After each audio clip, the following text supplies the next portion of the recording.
इधर रायपुर में बढ़ते कोरोना को देखते हुए स्वास्थ्य विभाग अलर्ट हो गया। इसी कड़ी में जिले में कोरोना की रोकथाम को लेकर क्या क्या तैयारियां की गई, इसको लेकर न्यूज 24 मध्य प्रदेश छत्तीसगढ़ ने राज्य ट्रीटमेंट कमेटी के सदस्य डॉक्टर ओपी सुंदरानी से खास बातचीत की। सुनिए डॉक्टर ओपी सुंदरानी ने क्या कुछ जानकारी दी है, क्या कहा। कोरोना के संभावित चौथी लहर को देखते हुए पूरे देश में तैयारी का दौर जारी है। इस बीच छत्तीसगढ़ के क्या हालात हैं चलकर समझते हैं। डॉक्टर ओपी सुंदरानी जी हैं जो राज्य के ट्रीटमेंट कमेटी के सदस्य हैं और क्रिटिकल केयर के जो है विशेषज्ञ हैं। तो डॉक्टर साहब, सबसे पहली सवाल हम आपसे यही जानना चाहेंगे, ये संभावना के आधार पर तैयारी शुरू हो गई है, छत्तीसगढ़ के क्या हालात है? देखिए, अभी हमारे पास केसेस तो नहीं है, पर नहीं आएंगे ऐसा भी नहीं कहा जा सकता। हम कोई अलग तो नहीं, अगर इंडिया में केसेस मिलने चालू हैं तो आज नहीं तो कल हमें भी मिलेंगे। आने में कितना समय लगेगा, हो सकता है महीना भर लगे, हो सकता है 20 दिन लगे या ज़्यादा भी लगे, पर तैयारी तो हमें अपनी तरफ से पूरी रखनी है।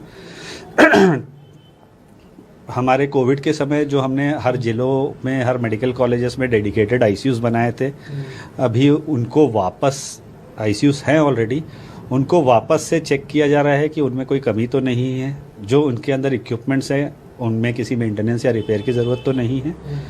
जो हमारे डॉक्टर्स हैं, जो हमारी टीम है पूरी स्टेट की, सबको काफ़ी एक्सपीरियंस हो चुका है, पर एक समय आ गया है जब हम आपस में एक बार वापस से ऑनलाइन ट्रेनिंग्स का दौर चालू करें ताकि चीज़ों को रिवाइज किया जाए और मरीज आने से तुरंत सेवाएं दी जा सके। जी, सवाल एक ये भी है कि इस लड़ाई में जैसे संभावना के आधार पर तैयारी कर रहे हैं, तो इसमें आम पब्लिक की कितनी भूमिका होगी, क्योंकि हमने 3 लहर देख लिया है। डिजीज़ जो है एक इंसान से दूसरे इंसान में जाती है और डॉक्टर्स का काम ट्रीटमेंट का होता है, डिजीज़ को फैलने से रोकना पब्लिक के हाथ में है। तो इसके वही तरीके हैं जो हमने 3 बार फॉलो किए हैं और कहीं ना कहीं ये ऑब्जर्व भी किया कि पब्लिक ने ज़्यादा रेस्पॉन्सिबली बिहेव किया, इसलिए थर्ड वेव में हमने कम परेशानी देखी as compare to second wave. इस बार उम्मीद करते हैं और भी ज़्यादा लोग रेस्पॉन्सिबली बिहेव करेंगे, भीड़ भाड़ वाली जगहों में अनावश्यक न जाएं, मास्क ज़रूर पहने। जिन्होंने वैक्सीन कंप्लीट डोजेस नहीं लिए वो वैक्सीन ले, कहीं ना कहीं वैक्सीन ही है जिसने हमें थर्ड वेव में बहुत अच्छी तरीके से बचाया था। जरा भी लक्षण आए तुरंत टेस्ट कराएं और डॉक्टर से सलाह लेकर ही ट्रीटमेंट करें, क्योंकि पिछले वेव्स में जितनी भी डेथ्स हुई उनमें जो सबसे कॉमन फैक्टर था वो था delay in seeking medical care. हम तब तक घर पर बैठे रहे जब तक ऑक्सीजन के लेवल्स 80 और 70 न पहुँचे थे। उन्हीं लोगों में ज़्यादा डेथ्स देखी गई। वो सारे लोग जिन्होंने मेडिकल अटेंशन जल्दी लिया उनमें मोर्टालिटी का परसेंटेज बहुत बहुत बहुत कम था।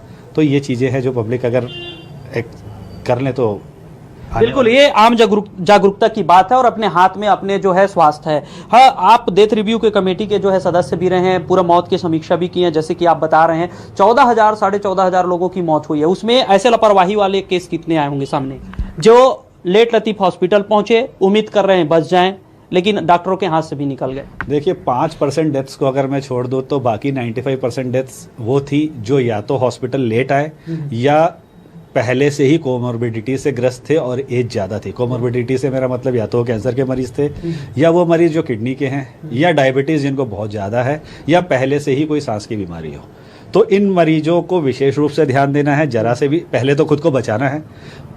जो बाकी परिवार के सदस्य हैं उनकी भी जवाबदारी बनती है, क्योंकि वो बाहर जाते हैं तो उनको एक्सपोज न करें और जरा से भी लक्षण आने पर तुरंत ट्रीटमेंट लें। और आज के समय में जैसे हम सभी जानते हैं कि सामने कोई बीमारी हो तभी हम सतर्क होते हैं। अब लोग जानना चाह रहे हैं कि जो वो वैक्सीन लगवाए हैं या लगवा रहे हैं, ये BF7 वायरस जो कोरोना का है, इसमें कितना कारगर है? देखिए, ये अभी बोलना बहुत जल्दी है कि उस वैक्सीन का इफेक्ट इस वायरस के अगेंस्ट कितना है, बट कहीं ना कहीं ये चीज़ थर्ड वेव में हमें समझ में आई कि जो भी वैक्सीनेशन हुआ और जो भी हमारी इम्यूनिटी है उसने नए स्ट्रेन से भी लड़ने में मदद की। कहीं ना कहीं कुछ लेवल का प्रोटेक्शन तो हर नए स्ट्रेन के लिए पुराना वैक्सीन देता है। जी, तो बात हो गई वैक्सीन को लेकर, वेंटिलेटर को लेकर, ऑक्सीजन को लेकर और डॉक्टरों को लेकर। बच गई एक चीज़, दवा, जो हमेशा मरीजों को ज़रूरत होती है। और एक हमने देखा भी है दूसरी लहर में कई सारे इंजेक्शन आए, दवाएं कमी सामने आई, लोग भटकने को मजबूर थे। इस बार की क्या तैयारी है उसकी? देखिए, उस सेकेंड वेव में भी जो कहीं ना कहीं लोग रेमडेसिविर के लिए भटके, वो कहीं ना कहीं मिसकम्युनिकेशन या उस दवा को इतना ज़्यादा हाइप किया गया था कि लोगों को ये लगा अगर ये दवा मिल गई तो मैं बच जाऊंगा और नहीं मिली तो मैं बच ही नहीं सकता, जो पूर्णतः गलत था। और आने वाली वेव्स ने ये साबित भी किया कि वो दवा आपके डिजीज के कोर्स को छोटा करती है, सर्वाइवल पे कोई इफेक्ट नहीं है। बाकी जो बेसिक दवाइयाँ हैं उनकी कोई कमी नहीं है, वो बहुत अच्छे सफिशिएंट स्टॉक्स में हैं। तो रिक्वेस्ट इस बार भी यही रहेगी कि अननेसेसरी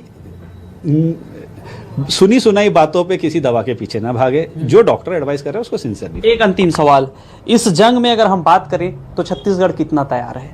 हम पूरी तरीके से तैयार है और हमारे आईसीयूस रेडी है, हमारी टीम रेडी है। अगर एक भी पेशेंट आए, चाहे 50 आए या उससे ज़्यादा है, वी आर रेडी।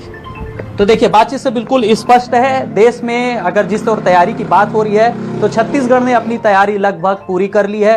चाहे वो डॉक्टर की बात हो, वेंटिलेटर की बात हो, ऑक्सीजन की बात हो, दवा की बात हो या जागरूकता अभियान की, तो तमाम तरीके से लोगों को जागरूक करने की कोशिश भी की जा रही है। वहीं बताया जा रहा है कि किस तरह के लोगों के जो है हाव भाव, प्रतिक्रिया, उनके दिशा निर्देश के पालन से कोरोना से बचा जा सकता है।